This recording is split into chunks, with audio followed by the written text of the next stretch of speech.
오늘 저희들에게 주시는 말씀은 베드로전서 4장 7절부터 11절. 기도하고 사랑하라.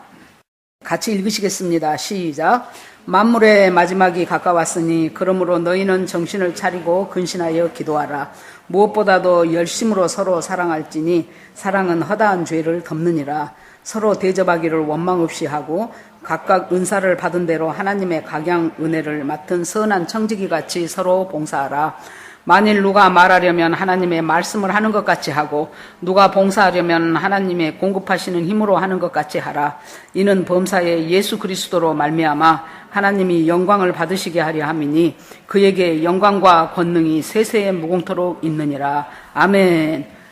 기도합시다. 하나님 감사합니다. 오늘 또 귀한 주일을 저희들에게 허락하여 주시고 이곳에 나와서 예배하게 하시니 감사합니다. 하나님 아버지, 각 가정에서 교회에서 참 형편이 여의치 않아서 예배에 나올 수 없는 많은 교회들이 있습니다. 우리 하나님, 각 교회마다 오늘 예배드리는 모든 대한민국의 교회들마다 하나님의 은혜가 가득하기를 원합니다. 하나님 아버지, 말씀을 주시며 그 말씀 가운데서 우리를 인도하시는 하나님 감사합니다. 감사와 찬미로 하나님께 제사를 드리는 저희가 되게 하여 주시옵시고 이 말씀 가운데 성령께서 이곳에 임재하여 주시어서 하나님 각 사람의 마음속에 우리 주님께서 주시고자 하시는 것들로 하나님께서 주시며 우리의 아버지여 참 떨어지지 않게 붙어 있었던 그 찐득이와 같은 저희들의 악한 독성과 죄성이 저희들 속에 숨어 있습니다. 하나님 그것들이 드러나는 시간이 되게 하시고 그것들이 버려지는 시간이 되게 하여 주시옵소서.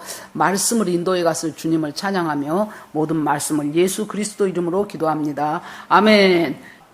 참 언제 금년 1월이었는가 했는데 벌써 이제 선선한 가을이 되고 이제 한 석 달 있으면 금년이 또 지나갑니다. 그래서 참 하루하루가 주님의 은혜 가운데서 정말로 그냥 어영부영 살아가는 그런 삶이 아니고 하나님을 인식하고 의식하고 동행하고 교제하면서 살아가는 삶이 앞으로 우리가 살아가야 되는 큰 힘이 될 것입니다.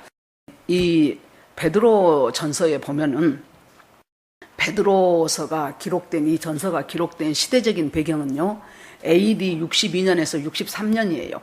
왜 이것이 중요하냐면은 AD 64년에 항상 좀 기억해둘 연대가 로마 대화재 사건이었어요. 그것은 여러분들이 좀 잊어버리시면 안 됩니다. AD 64년 기억해 두셔요. 이 로마의 대화재 사건은 네로 황제가 아무튼 자기가 시상이 안 떠올라서 그랬든지 좀 사이코적인 기질이 있어서 그랬든지 아무튼 그 방화가 되었고 로마의 시가지의 한 3분의 1 정도가 다 태워졌다고 합니다. 그러니까 굉장히 민심이 흉흉해졌죠. 저런 못된 황제 끌어내려라 하는 그 움직임도 있었을 것이고 여러모로 이제 정적들이 이제 이때를 기회로 이제 네로에게 반기를 드는 그런 사람들도 있었을 것이고 그러다 보니까 어딘가 한 군데 출구를 마련해야 되겠다 하는데 딱 좋은 것이 당시 기독교인들이었어요. 그래서 저 기독교인들이 이 로마 화재에 불을 냈다라고 이제 소문을 퍼뜨리기 시작한 거예요. 근데 여러분 군중심리라는 것이요, 그것이 진실인지 거짓인지 파악도 하기 전에 기독교인들이 그랬다네 그러면은 그래 저런 천하의 못된 것들 잡자 죽이자 막 이런 식으로 가면서 자기들 분노의 출구를 갖다가 그것이 확실한지 아닌지도 모르는 상태로 막 밀어붙이는 경우가 많습니다. 그래서 우리가 인생 살아가면서요 너무 군중심리에 동요될 필요가 없어요.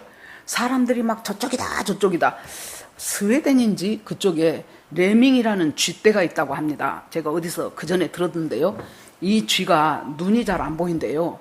그래가지고 이 쥐는 몇 년에 한 번씩 단체적으로 몰사하는 그런 쥐들이에요.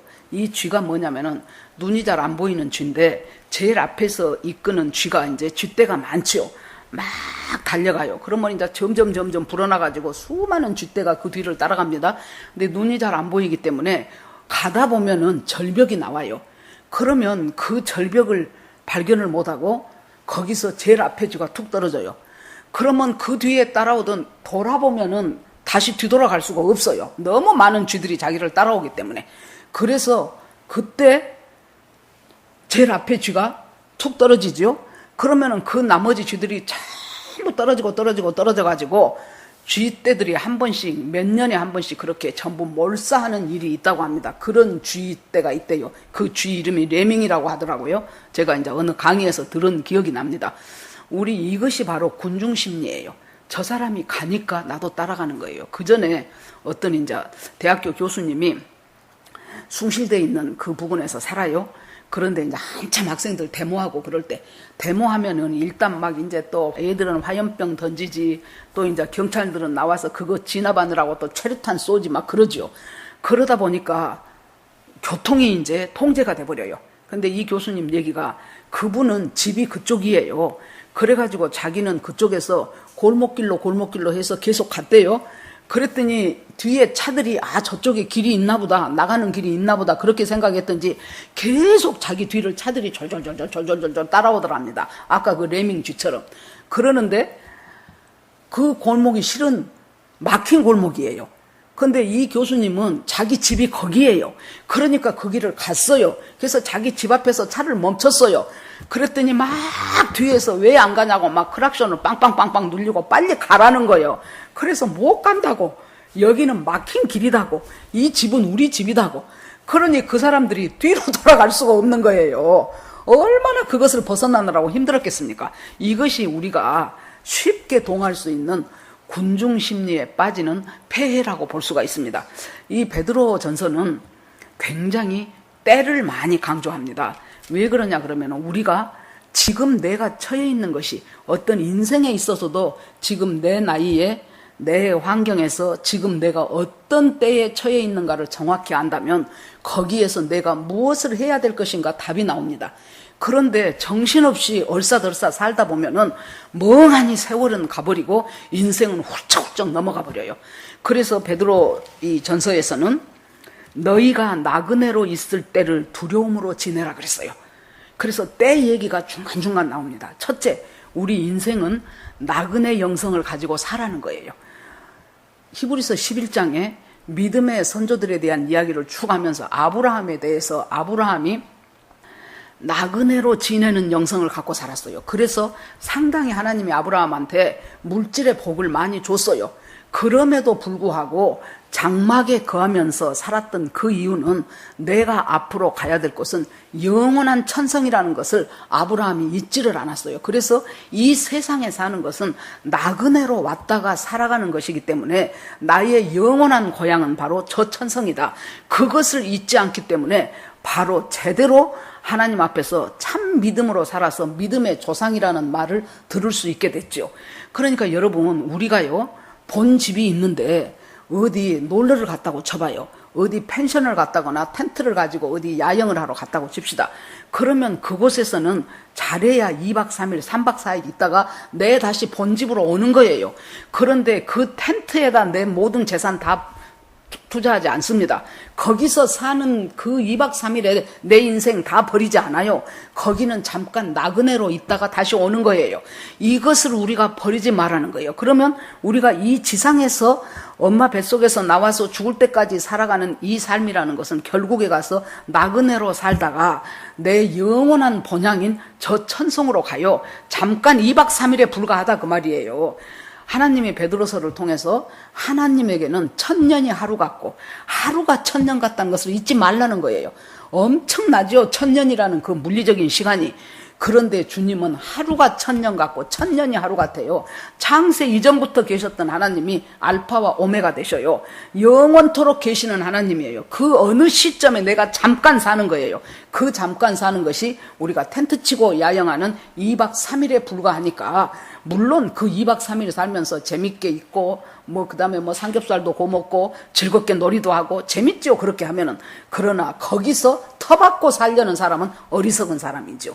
내가 다시 내 본집으로 돌아와야 되는 것처럼 우리가 다시 삼어야 될 것은 저 영원한 천성이라는 것을 잊지 말라는 거예요. 그래서 너희가 나그네로 있을 때를 두려움으로 지내라. 하나님을 경외하는 마음으로. 항상 우리의 의식 속에 하나님이 있어야 돼요. 여러분, 사랑하는 사람은요 말 안 해도 항상 그 사람이 있어요, 우리 의식 속에. 그러죠? 그래서 남녀가 만나서 특히 그 엔돌핀이 나오는데 그것이 여러분 효력이 한 8개월 된다고 합니다. 그러니까 처음에 만나서는 하는 모든 것이 다 이뻐 보이고, 저 오빠는 모든 것이 좋아 보이고, 저 여자친구는 모든 것이 내 맘에 딱 맞고 따뜻하고 다정하고 나를 품어주고 감싸주고, 그렇게 하다가 이것이 이제 한 8개월에서 1년 정도 지나면 약발이 떨어지기 시작하면서 그 사람의 단점들이 보이기 시작하는 거예요. 전에 이제 제 제자 하나를 우연히, 오래됐지요, 은행에서 만났어요. 걔가 이제 은행의 은행원이더라고요. 나는 몰랐죠. 그래서 이제 그때는 일일이 뭐 전화비도 뭣도 가서 이제 내릴 때가 있었잖아요. 지금같이 뭐 착착 자동이체가 안 되고. 그랬더니 한번 전화가 왔어요. 뭐 어성자 선생님이시지요? 그래서 예, 그랬더니 저 준영이에요. 그래서 아니 대덕중학교 준영이? 그랬어요. 그랬더니 예, 그래서 아니 네가 어떻게 내 전화번호를 알았냐? 그랬더니 지가 전화번호를 먼저 그걸 수납을 한 거예요. 그러면서 저는 나를 알아봤는데 나는 저를 몰랐지요. 이제 그래가지고 그 전화로 전화를 해갖고 이제 그 동네 은행이니까 한번 우리 집을 찾아왔더라. 수박 큰 거 사가지고. 그래서 이제 참 얘가 공부를 잘했어요. 그러니까 이제 기억을 하지요. 아, 너 지금 어떻게 사냐? 결혼은 했냐? 이제 그렇게 이제 이래저래. 또 아버지가 목사님이었어요. 그래서 제가 이제 이뻐했어요. 애가 참 얌전하고.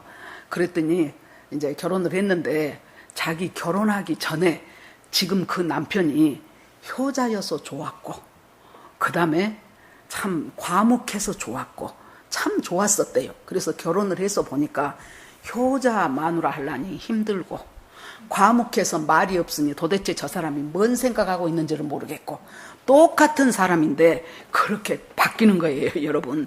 그러는데 항상 우리 속에 뭐가 있어야 돼요? 하나님을 의식하면서 살아가는 거예요.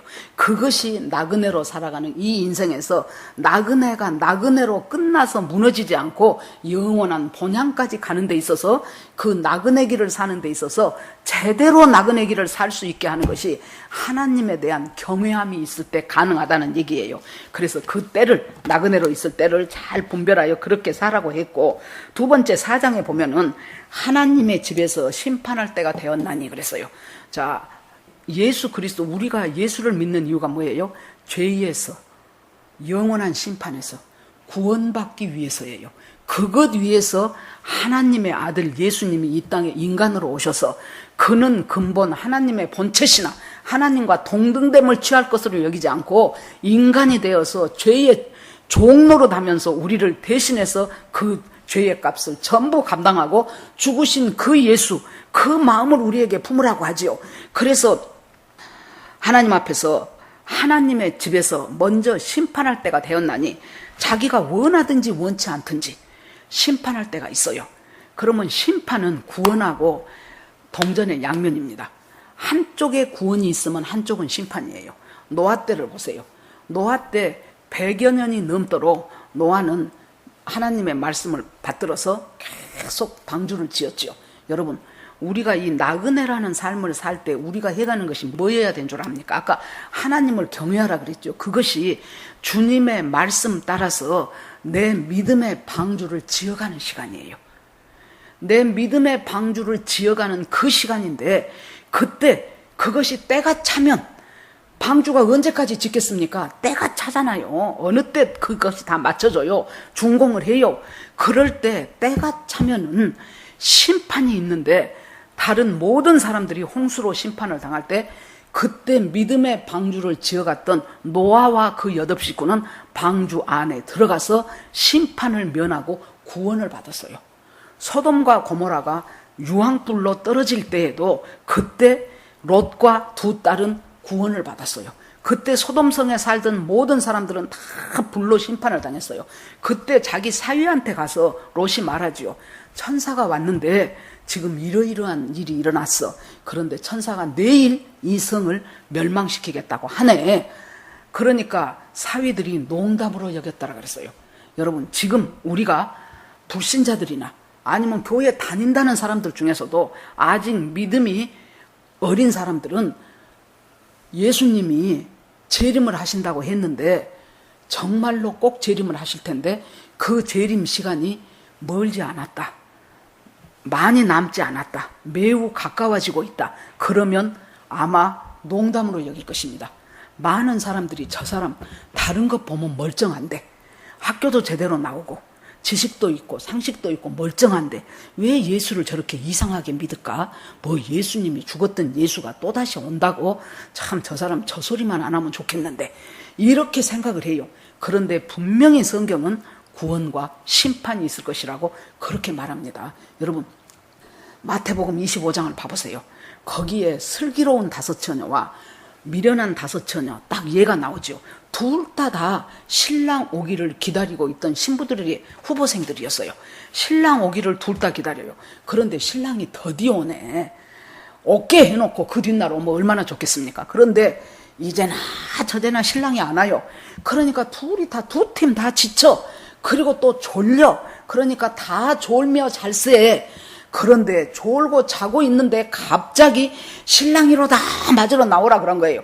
정신이 없이 벌떡 깨가지고 그 소리에 슬기로운 5처녀는 뭐 합니까? 빨리 기름이 준비되어 있어요. 그러니까 기름을 빨리 그 자기 등에다가 기름을 넣어서 불을 밝혀갖고 혼인자리로 나아갑니다. 그런데 미련한 5처녀는 계속해서 오기는 뭐와 하고 잠자버렸어요. 그래서 기름이 똑 떨어진 줄은 몰랐어요.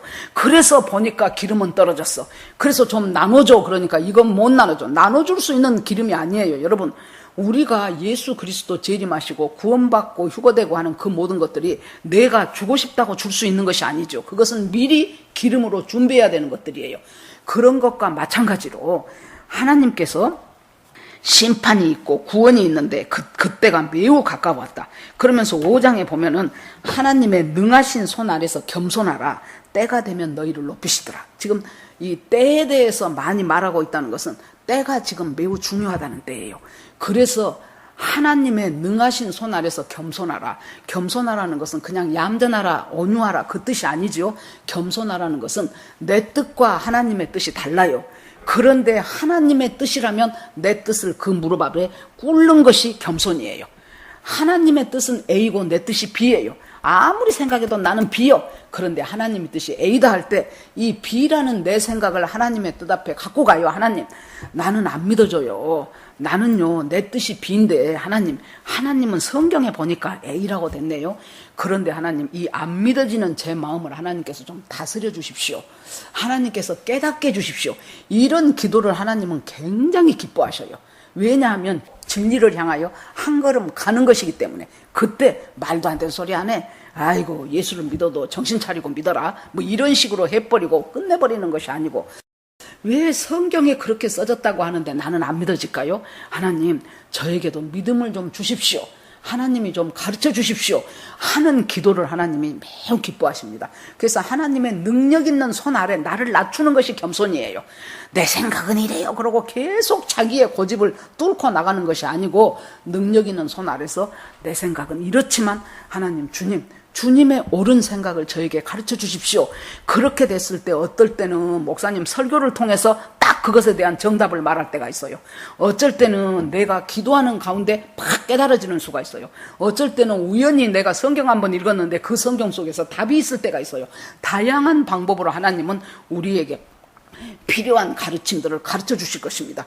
그래서 능하신 손 아래 겸손하면은 때가 되었을 때, 하나님의 때가 되었을 때 하나님께서 너희를 높이시리라 그랬습니다. 그러면서 이 베드로 전서는 어떤 상황 속에서, 바로 아까 말씀드렸듯이 그 로마의 대화재를 앞두고 하나님께서 사도 베드로를 통해서 주님께서 준비해라. 이제 너희들한테 곧 엄청난 핍박과 박해가 다가온다. 여러분, 그 로마 시대에 초대교회 교인들이 얼마나 극심한 박해를 당했습니까? 그 사자 굴에 던져서 사자가 죽이는 것은 일도 아니었고, 로마의 원형 경기장에서 참 사람들은 이 인간성이요, 사탄의 죄된 본성이 있어갖고 굉장히 사악하고 잔인합니다. 그 로마 시대 때 검투사들 봐보세요. 생각나시죠? 영화 그래디에이터 봤죠? 러셀 크루 나오는 거. 참 그 재미도 있고 그 극적인 요소도 많은데요. 그런데 보세요.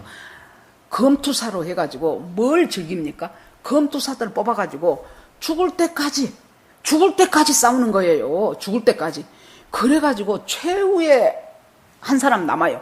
그러면 그 한 사람을 죽일 것인가 살릴 것인가? 그러면 이제 그 로마 황제가 그걸 결정을 해요. 살려라 그러면 손을 이렇게 하고 죽여라 그러면 이렇게 하더라고. 그런데 이제 막 그 검투사들을 싸우는 과정 가운데서 이제 인기 있는 검투사 한 사람이 끝까지 남죠. 그러면은 그 원형 경기장에 모였던 사람들이 막 그 사람 살리라 그래요. 살리라 그래요. 그러면 그 여론에 힘입어서 이제 로마 황제가 살려줍니다. 그러면 그 검투사라든가 노예에서 이제 해방이 되는 거예요. 그래서 사람의 악한 것들이 결국에 가서 정말로 그 초기 그리스도인들, 여러분 로마의 카타콤 봐보세요. 그 카타콤에 들어가면은 웬만해서는 못 나오잖아요.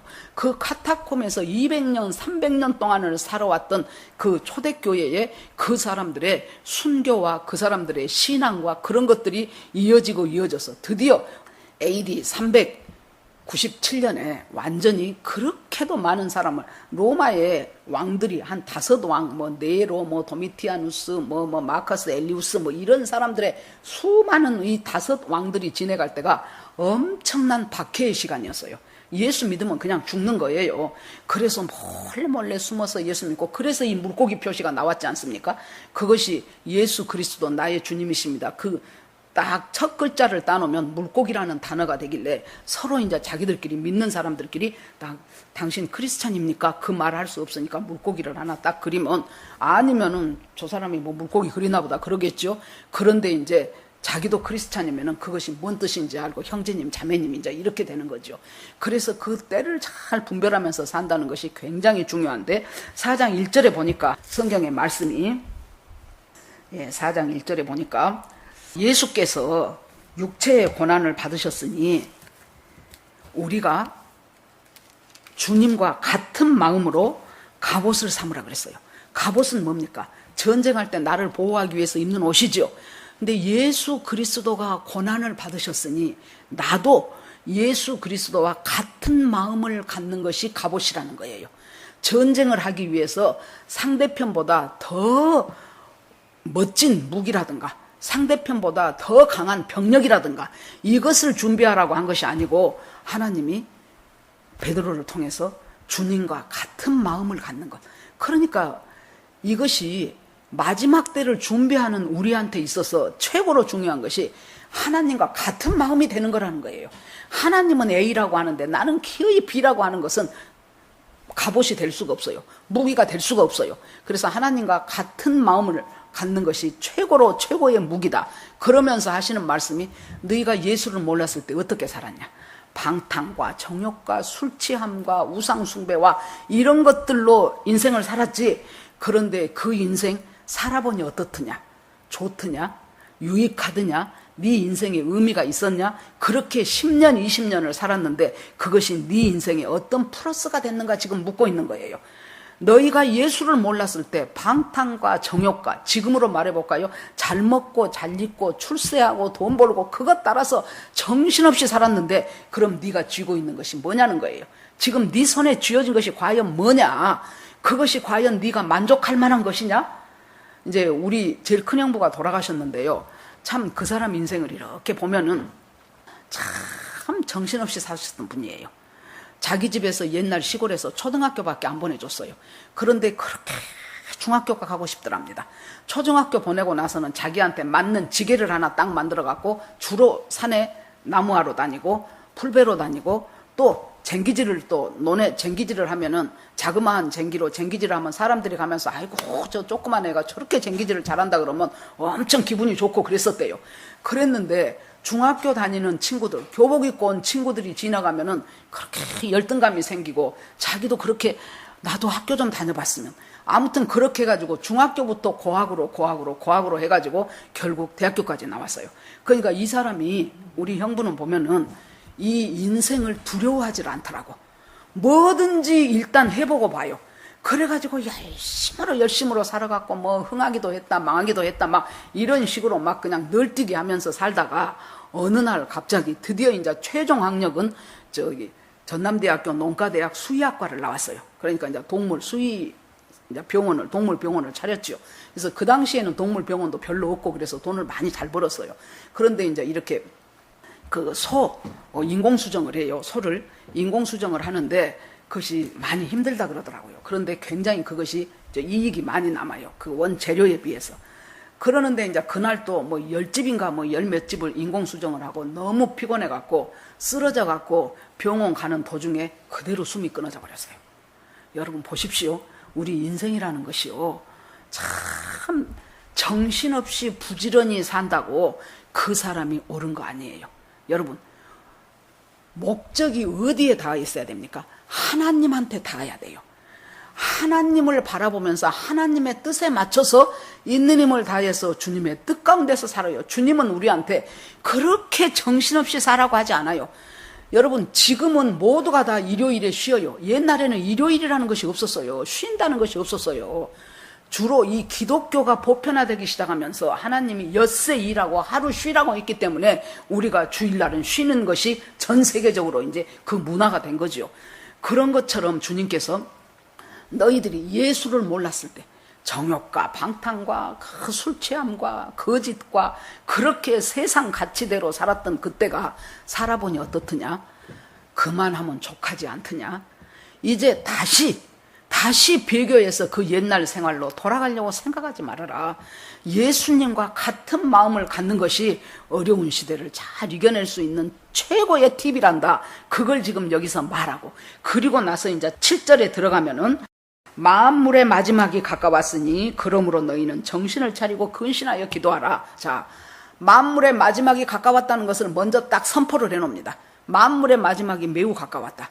그러면 마지막 때는 언제예요? 예수님의 초림부터 시작해서 예수님의 재림까지가 마지막 때예요. 그래서 안 믿는 사람도 말세라고 합니다. 그 말세는 세상이 험하니까 그분들은 말세라고 하겠지만은 예수님의 초림부터 시작해서 예수님의 재림까지가 말세예요. 지금 마지막 때예요. 그 마지막 때 예수님 언제요? 언제? 나 어렸을 때도 마지막 때라 그러더니 나 젊었을 때도 마지막 때라 그러더니 지금도 마지막 때라 그러면 도대체 예수님 언제가 주님 재림입니까? 그렇게 우리들이 많이 하나님 앞에 물어볼 수가 있어요. 그런데 마지막 때가 가까웠는데 여러분 이 종말이라는 것은 크게 두 가지로 볼 수 있습니까? 첫째, 우리가 개인적인 종말이 있어요. 사람이 한번 태어나면 내가 언제 태어날 내 날짜 받아서 태어난 거 아니잖아요. 그런데 내가 주님 앞에 가는 날이 내가 날짜 받아서 가는 것이 아니에요. 그래서 개인적인 종말은 뭡니까? 개인적인 종말은요. 오늘이라도 내가 죽을 수 있다. 그것이 개인적인 종말이에요. 그러면 우주적인 종말은 오늘이라도 예수님이 재림할 수 있다. 그것이 우주적인 종말이. 이 두 가지를 우리가 다 생각하면서 살아야 돼요. 내가 오늘이라도 내 인생이 끝날 수 있다. 오늘이라도 예수님이 재림할 수 있다. 그것 속에서 그래서 역사는 창조부터 막 이렇게 크로노스의 시간은 막 흘러갑니다. 그런데 그 역사 속에서 하나님의 뜻이 이루어지고 성취되는 그것은 바로 나에게 하나님이 특별히 주시는 카이로스의 시간대 그것이 성취되는 거예요. 그래서 만물의 마지막이 가까웠으니 첫째, 정신을 차리고 근신하고 기도하라. 정신 차려라, 근신해라, 기도해라. 이 두 앞에 있는 두 단어가 어디에 걸립니까? 전부 기도하라에 걸려요. 그래 놓으니까 우리가 이 마지막 때를 인식하고 산다면 기도하는 것이 제일 첫 번째라는 거예요. 어떻게 기도하냐? 정신을 차려라. 정신 차리라는 것은 여러분 막 머리 한 대 때리라 그 소리가 아니고 정신 차리라는 것은 마취에 취하지 말아라 그 말이에요. 여러분들 큰 수술을 할 때 마취합니다. 그렇게 해가지고 하나 둘 세세요 그러죠? 그러면 하나 둘 세고 둘까지는 기억하다가 되게 셋부터는 기억 못한다 그러더라고요. 모르겠어요. 저는 그런 거 한 번도 안 해봐서. 그래서 그때 정신을 차리고 나면 이미 수술은 끝나 있고 자기는 회복실로 옮겨져 있어요. 그게 뭡니까? 마취에 취하는 거예요. 그러니까 기도를 하려는데 정신을 차리라는 것은 세상이 주는 여러 가지의 마취에 네가 취하지 마라 그 말이에요. 어떤 사람은 돈이라는 마취에 취해버리고 어떤 사람은 성공이라는 마취, 어떤 사람은 자식 잘 되는 것에 대한 마취, 이런 것들에 취하면은 기도가 안 된다고 말이에요. 기도를 못해요. 할 생각도 않고 하려고 해도 되어지지도 않아요. 그런데 이 마지막 때를 살아가는데 제일 중요한 것은 뭐예요? 기도하라. 그런데 세상에 취하지 말아라. 세상은 우리를 기도하지 못하게 취하게 만들어 간다는 거예요. 두 번째, 근신하여 삼가하고 절제하는 것이 근신이에요. 여러분, 기도하기 위해서 내 인생이 하나님 앞에 삼가야 될 것들이 참 많아요. 나 하고 싶은 대로 내 인생의 방향대로 살아가 버리면은 기도하고는 점점 우리가 멀어져 버릴 수밖에 없는 인생을 살 수밖에 없어요. 그래서 정신을 차리고 근신하여 기도하라. 근데 왜 이 기도가 이렇게 소중할까요? 여러분, 기도를 하기 시작하면은요, 첫 번째, 안 보이던 내 자신에 대해서 파악이 돼요. 아, 나한테 이런 단점이 있었구나. 내가 이런 약점이 있었는데, 나에게 이런 연약함이 있었는데, 내가 그냥 모르고 살아왔네, 지금까지. 그것이 기도하면서 깨달아져요. 내가 그거 기도하려고 기도 안 했어요. 나는 다른 거 기도하는데, 기도하는 과정 가운데서 그게 깨달아져요. 그러고 되면 그 다음에 뭐예요? 내 죄가 보여. 참 내가 교만했네. 참 내가 교만하고 내 자아가 충만했으면서도 다른 사람 판단하기 좋아하고 비판하기 좋아하면서도 내 자신에 대해서 내 눈에 들보는 보지 못하고 다른 사람 눈에 티만 빼려고 하는 어리석은 사람이 바로 나였네. 그것이 기도 가운데 깨달아져요. 그 다음에는 뭐예요? 그렇게 되면서 하나님 앞에 회개하기 시작하면은 하나님의 나를 향한 그 뜻이 깨달아져요. 지금까지는 무엇이 하나님 뜻인 줄은 몰라. 나 좋은 것이 내 뜻대로 살아요. 그런데 하나님의 뜻이 깨달아져요. 여러분, 기도하는 자에게 하나님의 음성이 들려요. 사도행전에 보세요. 베드로가 기도하는데 하나님이 큰 보자기에다가 환상으로 막 이런저런 막 부정하다고 하는 그거 음식들을 막 내려보내죠. 그래서 이게 뭐야? 기도하다가 이것이 뭐예요? 그랬더니 하나님이 잡아 먹으라 그래요. 아이고, 하나님 무슨 말씀이십니까? 이거 부정한 것들이잖아요. 나는 부정한 음식은 지금까지 안 먹고 살았어요. 근데 왜 이걸 잡아먹으라고 하십니까? 그랬더니 하나님이 또 뭐라고 하십니까? 내가 깨끗게 한 것을 네가 왜 부정하다고 하느냐? 그 환상이 거푸 보이지요? 그러고 나서 이상하네. 이것이 무슨 뜻인고? 그랬더니 고넬료는 이방인이었죠. 고넬료가 자기를 부르기 위해서 보낸 사람이 혹시 여기가 베드로 시몬 피장이 집입니까? 그렇게 하고 묻는 거예요. 그래서 보니까 이리저리 해서 고넬료는 이방인이고 백부장이에요. 로마 사람이에요. 그런데 하나님을 알고 하나님을 믿게 되는 귀한 사람인데 당신을 불러서 말씀을 듣고자 하니 우리를 따라가십시다. 그러자 베드로가 무슨 생각을 합니까? 아하, 아까 내가 봤던 그 환상이 바로 그것이구나. 하나님이 이미 저 사람 깨끗하다고 했는데 나는 이방인이다고. 그 당시에 유대인들은 이방인은 완전히 지옥의 땔감이라고 생각했어요. 그런다고 그것들하고는 교제도 안 하려고 했는데 하나님이 이미 깨끗하게 했으니 그 사람 가라고 하는구나 해서 따라가요. 그러니까 기도를 하면서 지금까지 내가 가지고 있던 고집이라든가 편견이라든가 이런 것을 하나님이 확 뒤집어서 하나님의 가치로 바꿔가는 것이 바로 기도라고 말이에요. 그래서 우리 주님께서 이 마지막을 살아가는 성도들에게 기도해라.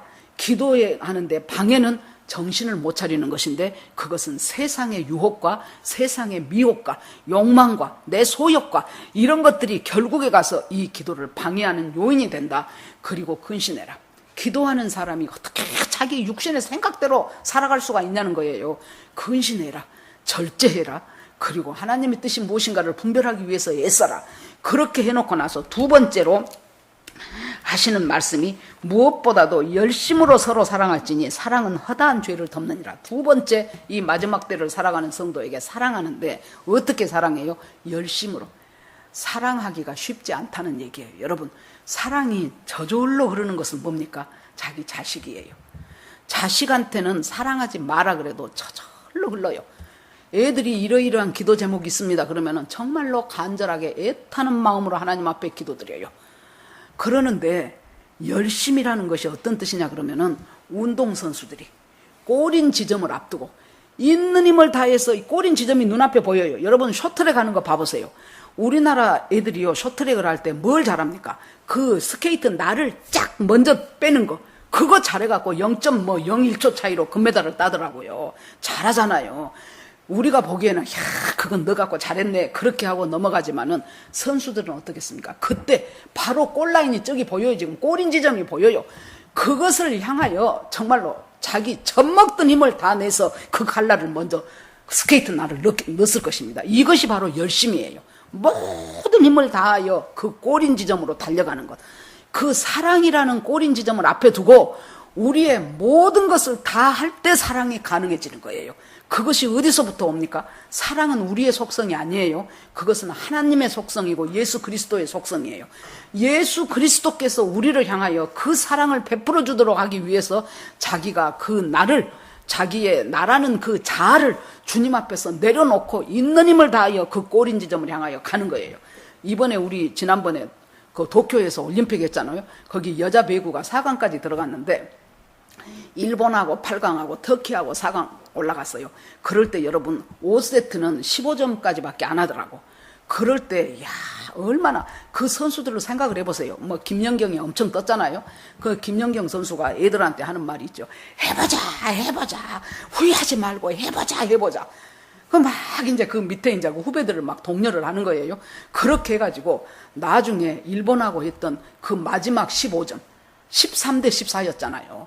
마지막 15점에서는 확실히 보니까 한국 사람들이 더 야무지더라고. 표정이 벌써 얘네들은 딱 시그러지더라고. 그런데 우리 애들은 해보자 하면서 눈이 막 반짝반짝 하더라고요. 그러더니 거기에서 결국에 그 마지막 한 점 딱 끝나더라고요.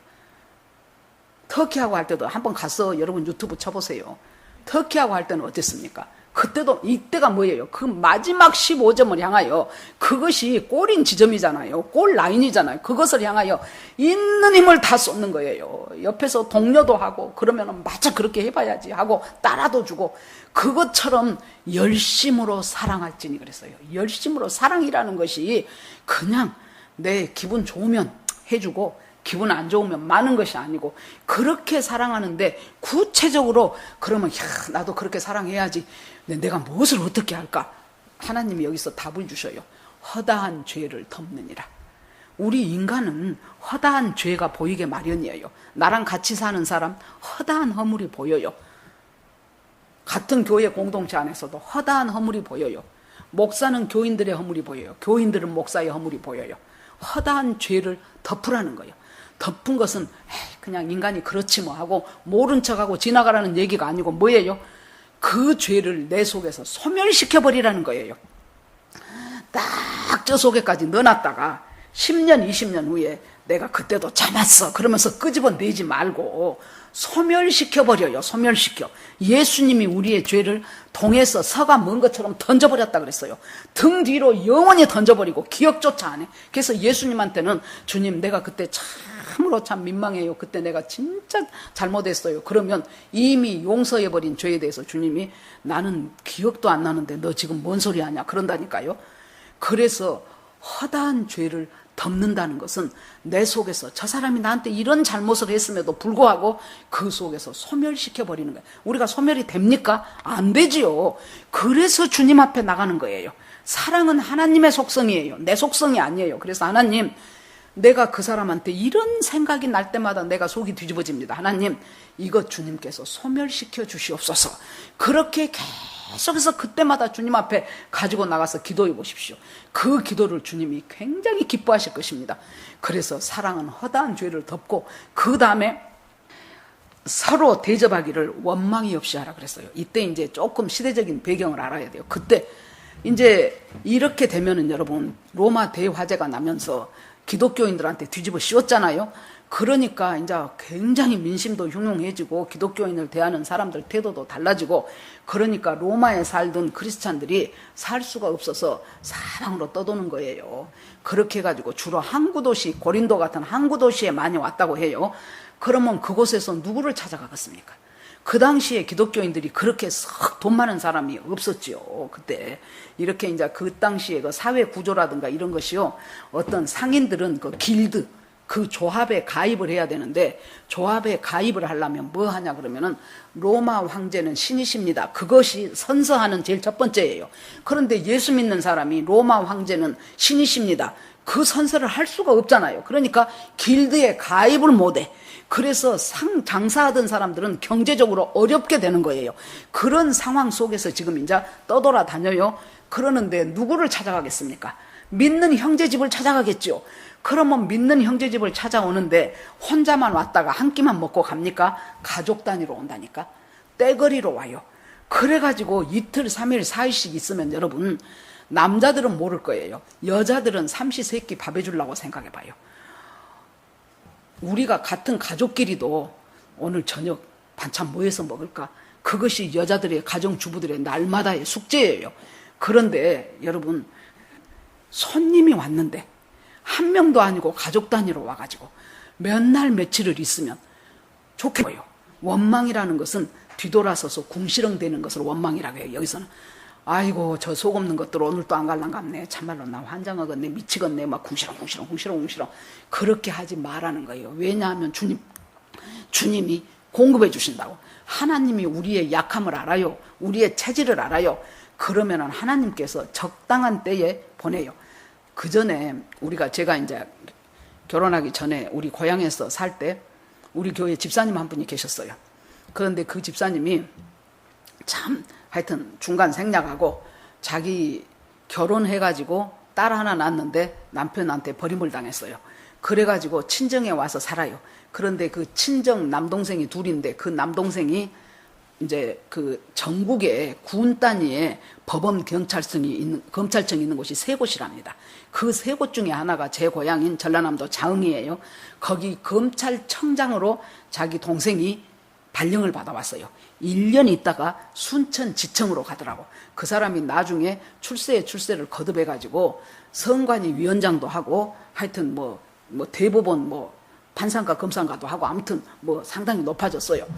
그랬는데 그때 그 누나된 그 집사님이 1년 우리 교회에 왔어요.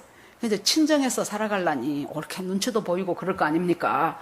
그러니까 순천을 가가지고도 한 달 거기서 살면 우리 집에 와요. 우리 집에 와가지고 한 달을 있어요. 저는 한 며칠 있다 갈 줄 알았어.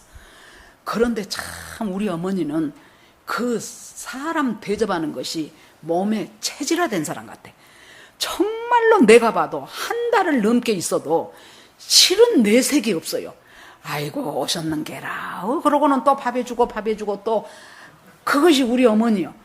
그러니까 그 양반이 우리 집 오고 싶으면은 언제든지 와서 우리 집에서는 그렇게 있다가요. 여러분 원망 없이 한다는 것은 그것을 의미합니다.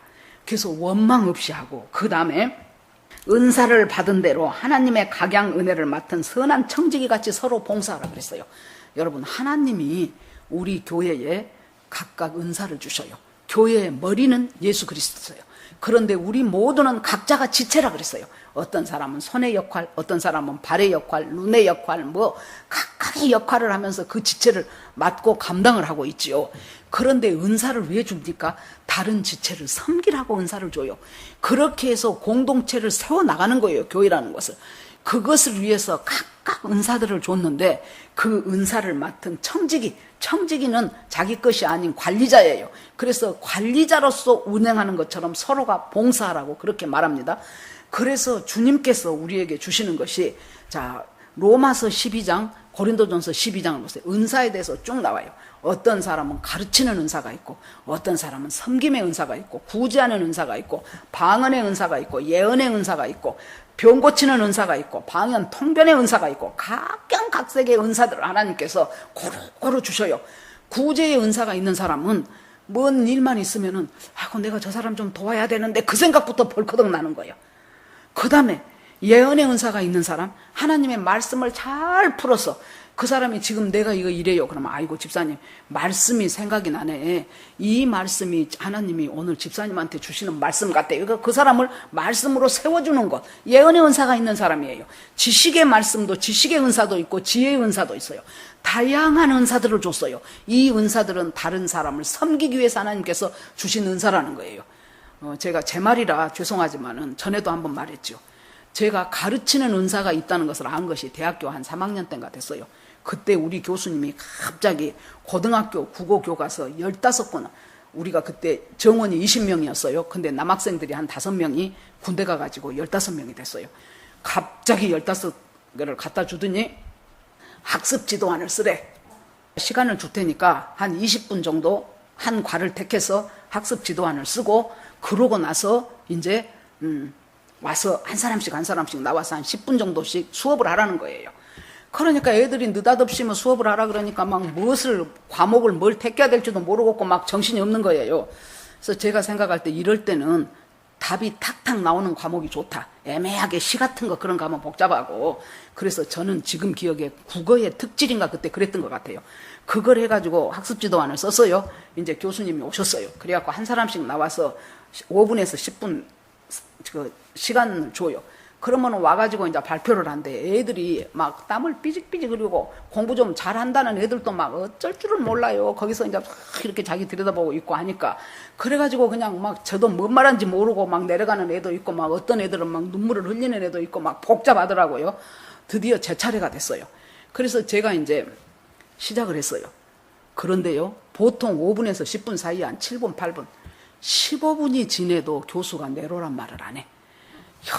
열심히 그 15명, 저 빼고 14명, 교수님까지 15명이 옛날에 말 다 했어. 지금 여러분들처럼 전부 저한테 흡수돼갖고 나를 쳐다보고 있는 거예요.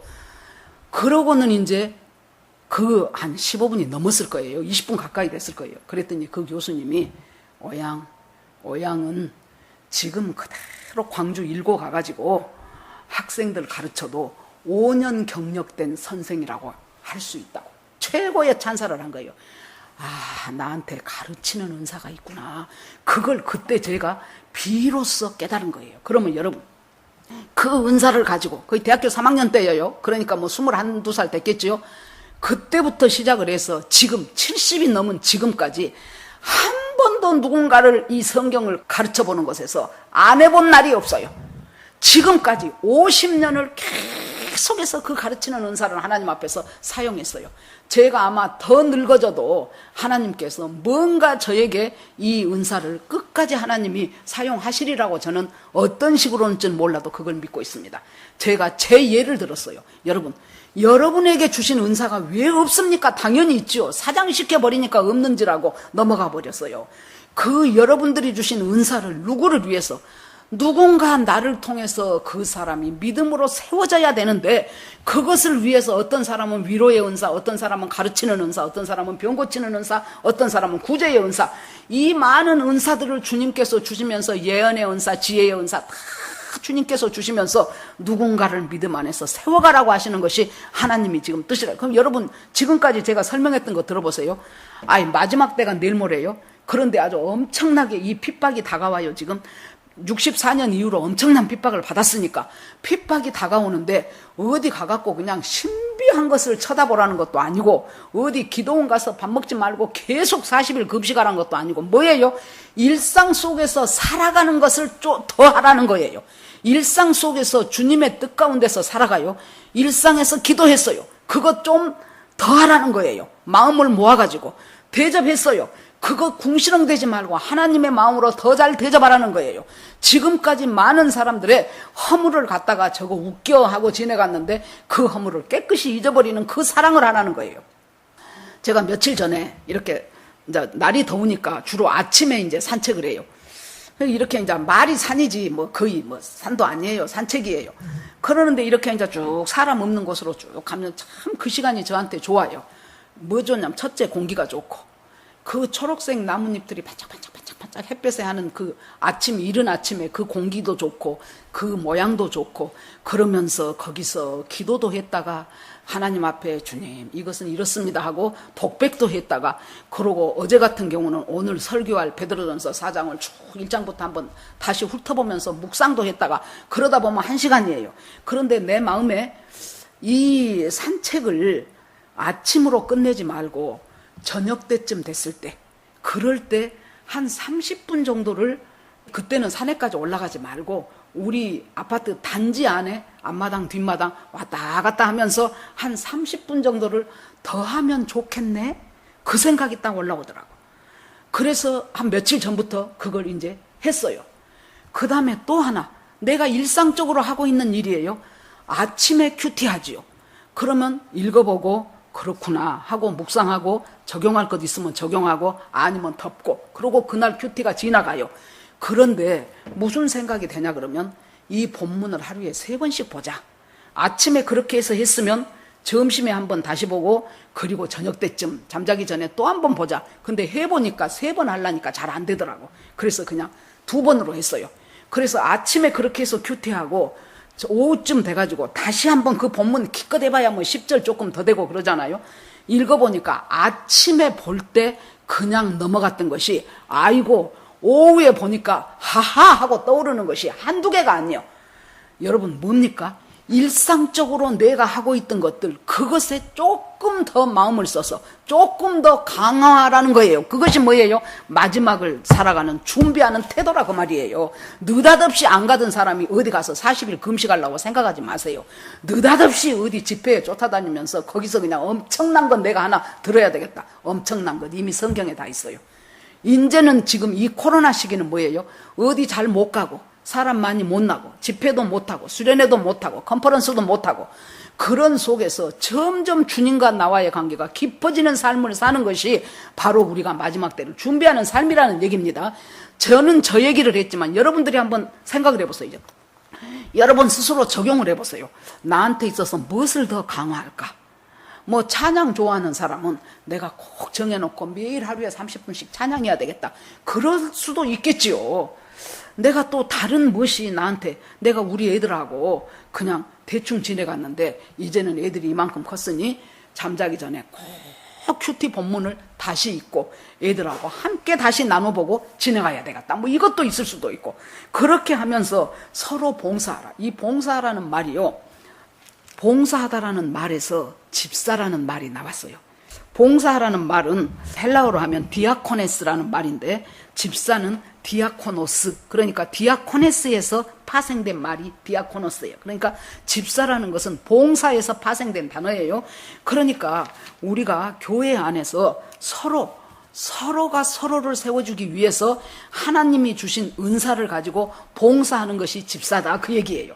자, 그러면서 이제 주께서 누가 말하려면 2가지 것으로 주님이 우리의 은사를 크게 2개로 대별을 했습니다. 첫째, 말하는 은사. 그 다음에 봉사하는 은사. 말하는 은사는 뭐겠습니까? 설교하는 것, 말하는 은사지요. 가르치는 것, 말하는 은사지요. 예언하는 것, 말하는 은사지요. 지혜의 말씀을 선포하는 것, 말하는 은사. 지식의 말씀, 말하는 은사. 이 말하는 은사를 받은 사람은 어떻게 하라고 주님께서 말씀합니까? 하나님이 말씀하시는 것처럼, 그러니까 하나님의 뜻에 합한 말씀을 하라는 거예요. 그러기 위해서 더 말씀을 잘 연구하고 더 말씀을 잘 묵상해야 돼요. 그래서 하나님이 말씀하시는 것 같은 그 하나님의 뜻과 합한 말씀으로. 그래서 여러분, 교회와 목사는 제가 생각할 때 목사도 사람이니까 허물이 많을 수가 있어요. 그런데 가장 중요한 것은 말씀을 성경적으로 정확하게 하나님의 뜻에 합당하게 말씀을 전하는 것이 제일 첫째라고 저는 생각합니다. 그 사람이 위로의 은사가 좀 없을 수도 있어요. 그 사람이 또 잘못해갖고 허물이 많을 수도 있어요. 그런데 제일 중요한 것은 하나님의 말씀을 맡았다면 그 말씀을 하나님의 뜻에 합당하게 전달할 수 있는 것, 이것에 있어서 예언하는 자, 말씀 전하는 자, 설교하는 자, 지혜의 말씀, 지식의 말씀, 이 모든 사람들이 하나님의 말씀에 합한 것 같이 하라는 거예요. 그래서 그 말씀을 듣는 각 사람의 심령 속에 그것이 쏟아져 들어가겠죠. 그 다음에 봉사하려거든 하나님이 공급하시는 힘으로 하는 것 같이 하라. 자, 봉사를요, 왜 이 말씀을 하셨을까요? 계속 봉사를 하다 보면 사람이 화가 나요. 나는 죽겠다고 하는데 저 사람은 안 해. 그 전에 이제 제가 젊어서 울산에서 살다가 막 이제 와가지고 서울으로 올라와가지고 한 3년을 인천에서 살았어요. 그때 어떻게 하다 보니 제가 여전도회 회장이 됐어요. 그러면은 그 교회는 한 150명 정도 모이는 교회였을 거예요. 우리 교회 다 모인 수보다 조금 더 많았어요.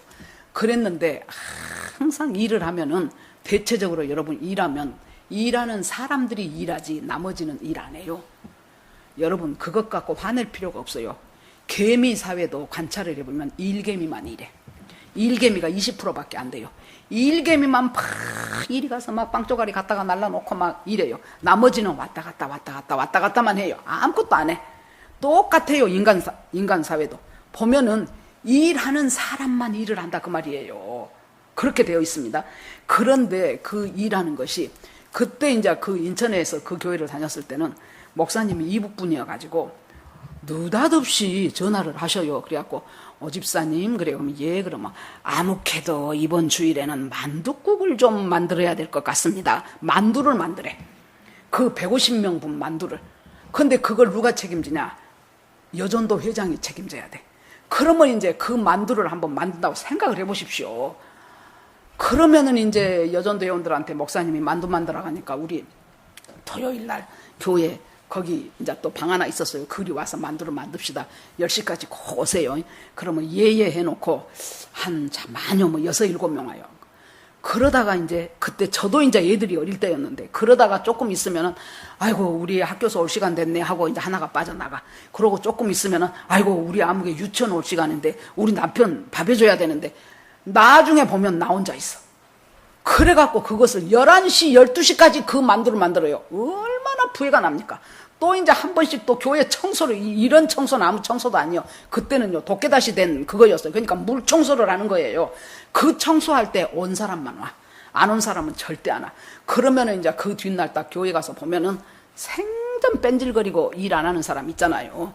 그 사람들 보면 부해가 나. 말만 잘해요. 말만 잘해요. 그러고 한마디씩 하이고 누구는 일하고 누구는 가서 조용히 앉았냐? 그러면서 그러려면 돈이라도 내고 우리 밥 한 번이라도 사 이러면서 이제 핀잔 주기 시작하죠. 여러분 주님이요 여기에서 하신 말이 봉사를 하냐? 그러면 그 봉사는 주님이 공급하시는 힘이 있다는 거예요. 그 힘은 뭐예요?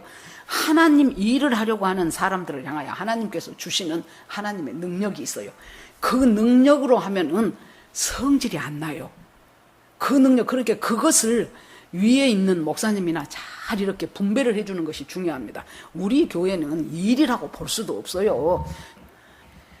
그러는데 여러분, 하나님이 공급해 주시는 것처럼 하라는 거예요. 그러면은요, 아까 일부에도 제가 드렸던 예인데, 이 말은 무슨 말이냐 그러면은, 그냥 주님이 하셨지요 하고 얌전 빼라는 말이 아니고 나는 뭐예요? 나는 하나님의 도구이자 통로밖에 안 돼요. 그러면은 누가 해요? 하나님이 하셔요. 이거 하나님이 하시는구나. 그것이 있으면은 내가 그것을 내가 수고했다고 내 수고가 안 돼요. 제가 예를 들어볼게요. 제가 우리 큰형님이 있었는데 젊었을 때예요. 서울에서 저는 이제 강북에 살 때인데 형님이 한번 연락이 왔어요. 추석이에요. 추석인데 자기하고 자기 남편은 해외 여행을 갈 테니까 나보고 와서 추석을 자기 집 와서 지내래요. 그래가지고 자기 애들 둘 남겨놨지요. 거기 이제 또 올라오신 할아버지 할머니 우리 시아버지 시어머니 계시지요. 우리 식구 넷 있지요. 그렇게 이제 일을 하는 거예요. 그랬더니 우리 시어머니가 이제 우리 시댁 조카들이 송편을 잘 먹은다고 송편을 큰 들통에다가 쌀을 이만큼 아주 한 들통을 쌀을 불려놨어요. 그런데 문제는 뭐냐? 본인은 송편을 한 번도 안 만들어 보셨대. 그래서 본인은 송편을 못 만든대. 여자는 우리 둘인데 나머지는 다 아들들이고. 그래가지고는 그것을 젊었을 때니까 아직 지금 같으면 다 엎어버렸을 거예요. 그랬는데 그것을 나 혼자 앉아갖고 얼마나 송편을 죽기 살기로 만들었지 않겠습니까? 그러고 나니까 이제 여러분 송편만 만듭니까? 식구가 많으면 그 식구 삼시세끼 밥에 대기도 보통이 아니에요. 그때마다 또 일하다가 중단하고 밥 해가지고 반찬 만들어갖고 또 밥 줘요. 그러고 또 설거지하고 그러고 나서 또 청소하고 그렇게 하고 이제 추석 당일이 됐어요. 그랬는데 또 이제 밥 먹고 설거지해요. 그러는데 내 눈이 어디를 보냐면 우리 형님 가스레인지 밑에 괜히 거기를 보고 싶은 거예요. 그래서 이렇게 들여다보니까 세상에 가스레인지를 들추고 보니까요. 그 집에 이사와서 한 5, 6년이 그때 넘었을 텐데 얼마나 기름때가 쌓이고 쌓여가지고 정말 거짓말 안 해. 거의 1cm, 5mm 가까이 그렇게 기름때가 노란 기름때가 쌓인 거예요. 철수샘이 있는 힘을 다해서 해도 끔찍도 안 해요. 이걸 어떻게 할까? 그러다가 내가 물을 부었고 퐁퐁을 많이 부어놨어요. 부르라고. 그러고 나서 또 뒤져보니까 빵칼같이 생긴 것이 있더라고. 그래서 그것을 갖다가 떴어. 그것을 이렇게 그 기름때를 뜨고 나니까 그 다음에 이제 철수세미로 팍팍 하니까 그것이 다 씻기더라고요. 제가요 그것을 하고 있다는 의식을 못 했다니까요. 그러고 나서 보니까 팬티 러닝이 쪄가 있는데 안 삶아갖고 푸르딩딩 하더라고. 내가 그것까지 할 필요 뭐 있어요? 그것을 갖다가 막 비누질을 해가지고 가스레인지에다 또 보글보글 또 삶고, 그렇게 해서 그놈 또 빨아가지고 큰 다라이에다가 물 탁 해놓고, 그러고 나서 이제 교회를 가니까, 그날이 주일이었어요. 바로 집 앞에 교회를 가니까 얼마나 어제부터 죽기 살기로 일을 했기 때문에 막 잠이 쏟아져. 아이고, 내가 이래서는 안 되는데 나무교회 와갖고 이거 뭔 일이냐 하면서도 그냥 막 쏟아지는 거예요. 그렇게 하고 정신을 차리고 집에를 가면서 생각하니까, 지금까지 내가 뭔 일 했을까? 이야, 이건 성령님이 하셨다. 이건 하나님이 하셨고 나는 도구였구나. 나는 도구일 뿐이었구나. 나는 하나님의 사랑의 통로일 뿐이었구나. 그렇게 한다고 형님한테 연락이 왔을 때 내가 하나님 앞에 한 3, 4일을 집중 기도를 했어요. 하나님, 내가 우리 형님으로 인하여 시험 들지 않게 해주시기를 원합니다. 하나님, 주님께서 저와 함께 하실 줄 믿습니다 하고 기도 많이 하고 갔어요. 그러는데 그것이 무엇으로 나타난 거예요? 봉사. 주께서 주시는 힘으로 하는 봉사예요. 아니, 그 밑에 자기가 5, 6년 동안 안 닦은 그 기름때 나보고 누가 닦으라고 했냐고. 그 푸르딩딩한 빨래 나한테 누가 삶으라고 했냐고요. 그런데 그것을 성령께서, 그 뒤로 내가 어머니한테 갔더니 우리 어머니가, 아야, 너그 형님이 와갖고 네가 그렇게 했다는 거 보고 아주 은같이 만들어놨죠. 그 누런 그 기름때를. 깜짝 놀래더라. 그러면서 우리 형님 표정이, 나를 보는 표정이 뭔가 미안하기도 하고 부끄럽기도 하고 묘한 표정으로 나를 보더라고요. 그때 그 사람 마음에 이렇게 닫혀져 있었던 겹이 저는 한 겹 벗겨졌다고 봅니다. 왜 주님이 우리에게 주님이 주시는 힘으로 봉사하는 것처럼 하라 그랬을까요? 그러니까 그 뒤로도 내가 저 여자가 저렇게 더럽게 해놓고 간 건 내가 그렇게 깨끗이 했다, 그 생각 안 해요. 왜? 하나님이 했고 성령님이 했고 나는 거기에 통로가 되었을 뿐이다. 이것이 뭐라는 거예요? 하나님께 영광이 된다는 거예요. 이렇게 말씀을 전하는 것이 영광이고 이렇게 봉사하는 것이 영광이라고 주님께서 말씀하셔요. 계속해서 마지막 때가 가까웠다 하고 전제해놓고, 그런데 뭐 엄청난 것을 준비하라고 할 줄 알았더니 열심히 기도해라, 취하지 말아라, 세상이 주는 마취하게 취하지 말고 똑바로 서서 근신하고 절제하며 열심히 기도해라. 형제를 허물을 덮어라. 깨끗이 잊어버려라. 내가 덮고 넘어갔어 해놓고 한 1, 2년 지내고 나서는 다시 끄집어내갖고 걔가 이렇게 못된 애였어 하지 말고 깨끗이 잊어버려라. 깨끗이 소멸시켜버려라. 그리고 나서 원망 없이 대접해라. 그리고 나서 봉사를 할 때는 하나님이 주시는 힘으로, 내 힘으로 한 것이 아니고 정말 주님이 하셨네요. 그것 갖고 내가 우리 어머니나 형님한테 그렇게 더러운 건 내가 죽고 살면서 한 번도 말해본 적이 없어요. 왜? 내 힘으로 한 것이 아니라는 것을 내 스스로 알기 때문에. 여러분, 누구한텐가 하나님이 뭔가를 도우라고 할 때 있어요. 생각도 안 했는데 도우라고 할 때 있죠. 그거 자랑 안 해요. 왜 안 합니까? 그건 내가 한 것이 아니고 하나님이 했고 나는 그냥 도구로 쓰임받았을 뿐이니라. 그것이 깨달아지면 자랑할 필요가 없어요. 그것이 결국 하나님께 뭐가 된다는 거예요? 영광이 된다는 거예요. 오늘 말씀을 맺읍시다. 우리 주님께서 우리에게 마지막 때가 가까웠다. 세상이 주는 미혹과 유혹에 마취당하지 말아라. 근신하고 절제하면, 내 삶은 근신하고 절제하는 삶을 살아야 돼요. 한 달에 1,000만 원씩 수입이 있더라도 여러분, 그 1,000만 원 징땅징땅 쓰며 사는 사람이 아니고 그냥 200만 원 벌 때나 똑같이 살아요. 살고 하나님이 나에게 이렇게 큰 돈을 주셨을 때는, 이 수입을 주셨을 때는 하나님이 나에게 뭘 하기를 원하시는가를 기도하면서 주님께 나가는 것, 그것이 바로 십자가로 행하는 거예요. 십자가로. 그래서 모든 우리 인생의 정답은 십자가예요. 십자가가 뭐예요? 아까 말씀했던 것처럼, 내가 한 것이 아니구나, 그럴 때 주님이 이 일을 하시는구나, 그것이 십자가로 행하는 거예요. 정말로 고난받고 힘들 때 있어서 나는 주저앉을 수밖에 없는데 하나님이 나를 불러일으키셔서 너 살 수 있다라고 할 때 아멘입니다 하고 하나도 상황은 안 변했어도 주님이 주신 그 말씀 붙잡고 한 걸음 한 걸음 살아가기 시작하면 그것이 십자가로 행하는 거예요. 별것이 아니에요. 십자가로 행하는 것은 하나님의 말씀 앞에 나를 낮추며 살아가는 거예요.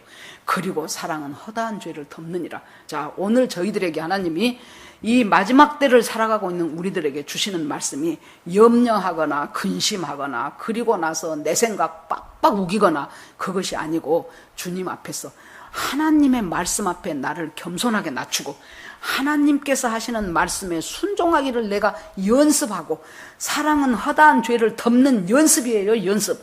허다한 죄들이 얼마나 많습니까? 저 사람은, 내 눈에 저 사람은 저 죄가 보이고 저 사람은 저 허물이 보이지요. 그런데 그것을 하나님 앞에 올려놓으면서 깨끗이 연습해 가는 거예요. 덮는 연습을 하는 거예요. 그러면서 봉사하고, 말로 해야 될 은사를 하나님이 주셨을 때는 하나님의 말씀과 틀림없이 정확하게 맞는 말씀으로 사람들을 일으켜 세우고, 이렇게 살아가는 일에 최선을 다하고 주님의 도우심을 원할 때 하나님께서 그것이 네가 마지막을 준비하는 방법이라는 거예요. 다른 방법 느닷없이 찾을 것이 아니고 지금까지 하고 있었던 그 방법에 우리 주님의 말씀으로 플러스 돼가지고 그것이 버무려져가지고 내 인생 속에서 정말로 한 걸음 한 걸음이 주님과 더불어 함께하고 주님을 의식하면서 그렇게 살아가는 삶을 사는 것이 마지막 때를 준비하는 삶이라고 베드로 사도를 통하여 우리에게 말씀하십니다. 그리고 나서 마지막에 이제 송영이에요. 그에게 하나님이 영광을 받게 하리. 아멘이. 그에게 영광과 권능이 세세에 무궁토록 있느니라. 아멘. 모든 영광이 하나님께로부터입니다. 모든 좋은 것은 하나님이 시작하셨어요. 모든 선한 것은 하나님이 우리에게 주신 거예요. 그래서 하나님께 영광과 세세 무궁토록 있기를 기도하면서 주님의 말씀에 아멘입니다, 아멘입니다 하고 살아가는 그 삶이 바로 마지막 때를 준비하는 강력한 저희들의 무기, 그것이 너희들의 갑옷이 될 것임을 믿고 그렇게 살아가라고 오늘 또 우리들에게 주님이 말씀하십니다. 예, 말씀을 마쳤습니다. 자, 이 시간 같이 주여 한번 부르면서 오늘 들었던 말씀 가운데서 제일 내 마음에 와 닿는 것 있으면 그거 붙잡고 기도하시기 바랍니다. 주여 하나님 아버지, 주님의 은혜를 감사드립니다. 하나님, 우리가 십자가로 살게 하여 주시옵소서. 십자가로 나가게 하여 주시옵소서. 마지막 때다 마지막 때다 하면서도 그 마지막 때에 대한 대비가 어디 기도원에 가서 어디 가서 우리들이 어떤 집회에 가서 엄청난 것 하나 잡아갖고 올 생각하지 말고, 잡아갖고 왔으면은 그 잡은 것을 끝까지 이제 내 것으로 삼아서 나아갈 수 있도록 하나님 인도하시기를 간절히 원합니다. 하나님, 주님의 선하심과 인자하심이 항상 나를 따르리니 내가 여호와의 전에 거하리로다. 하나님 아버지, 날마다 주님을 사모하게 하여 주시옵소서. 날마다 주님과 교제하게 하여 주시옵소서. 동행하게 하여 주시옵소서. 하나님의 비밀한 하나님의 음성을 듣는 자가 되게 하여 주시옵소서. 하나님, 지금까지 잘못된 내 삶의 가치관을 하나님의 말씀 속에서 바꿔질 수 있게 하여 주시옵소서. 하나님 앞에 모두 올려드리고 예수 그리스도 이름으로 기도했습니다. 아멘.